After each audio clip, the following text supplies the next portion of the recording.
देशाच्या राजकारणात एक मोठा वाद चर्चेत आहे आणि तो म्हणजे आम आदमी पार्टी आणि राघव चड्डा यांच्यात सुरू असलेला संघर्ष. नेमकं काय घडलंय आणि हा वाद एवढा मोठा का बनला आहे? चला सगळं सोप्या भाषेत समजून घेऊया. सुरुवात होते एका मोठ्या निर्णयाने. आप पक्षाने अचानक राघव चड्डा यांना राज्यसभेतील उपनेते पदावरून हटवलं. हा निर्णय अनेकांसाठी धक्कादायक होता, कारण चड्डा हे पक्षातील एक महत्त्वाचे आणि विश्वासू चेहरा मानले जात होते. राघव चड्डा हे नाव काही नवीन नाहीये. दिल्लीपासून पंजाबपर्यंत आपचा विस्तार करण्यात त्यांची मोठी भूमिका होती. ते अरविंद केजरीवाल यांचे खूप जवळचे मानले जात होते. मग अचानक असं काय झालं की पक्षाने त्यांना बाजूला केलं?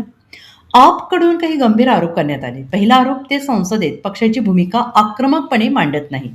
दुसरा आरोप, काही महत्त्वाच्या निर्णयांमध्ये त्यांनी सहकार्य केलं नाही.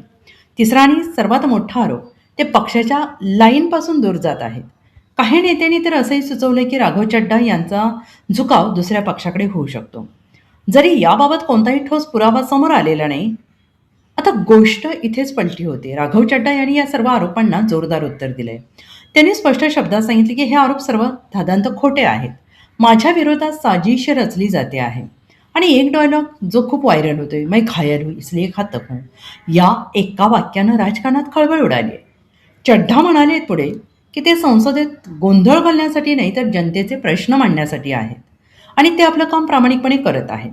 मात्र प्रश्न अजूनही तसाच आहे. हा वाद फक्त पदावरून हटवण्यापुरता आहे का, की यामागे मोठं राजकीय समीकरण आहे? राजकीय विश्लेषकांचं म्हणणं आहे की हा वाद आपमधील अंतर्गत मतभेद उघड करतो. एकीकडे पक्ष नेतृत्व, दुसरीकडे एक लोकप्रिय युवा नेता. जेव्हा अशा दोन बाजू समोरासमोर येतात तेव्हा संघर्ष टाळणं कठीण होतं. सोशल मीडियावर हा मुद्दा जोरात ट्रेंड होतोय. दोन गटात लोक विभागले जात आहेत. एक गट म्हणतो पक्षशिस्त महत्त्वाची आहे, जर कोणी पक्षाच्या विरोधात जात असेल तर कारवाई योग्यच आहे. दुसरा गट म्हणतो चड्ढा यांच्यासोबत अन्याय झालाय, त्यांना मुद्दाम बाजूला केलं जाते. काही सेलिब्रिटी आणि सामान्य लोकांनी चड्ढा यांना पाठिंबा दिलाय. आणि आता सर्वात महत्त्वाचा प्रश्न, पुढे काय होणार? राघव चड्डा आपमध्येच राहणार की ते वेगळा मार्ग निवडणार? राजकारणात अशा वळणांवर मोठे निर्णय घेतले जातात.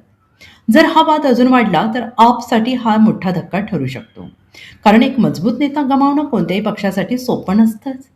पण दुसरीकडे पक्ष शिस्त राखणं तेवढंच महत्त्वाचं असतं.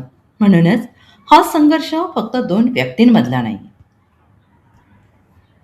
अशाच नवनवीन माहितीसाठी आम्हाला आत्ताच फॉलो करा महाराष्ट्र अपडेट्स 24. फेसबुक, इंस्टाग्राम व यूट्यूबवर देखील आम्ही अवेलेबल आहोत. धन्यवाद.